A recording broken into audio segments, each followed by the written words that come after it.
Donc, crayon d'or à Cannes pour 12 caricaturistes du monde entier.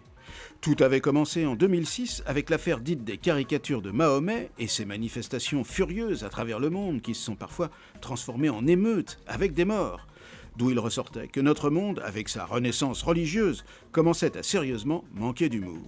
Et c'est alors qu'a commencé la longue marche du soldat de l'humour Plantu. Caricaturiste français, et donc heureusement libre, lui. Il s'est mis en tête de fonder une internationale de ses confrères, grâce à quoi les caricaturistes de presse du monde entier se sont enfin sentis un peu moins seuls. Car pour être bon, un caricaturiste doit être contre, c'est l'inconvénient si l'on peut dire du métier, sa malédiction.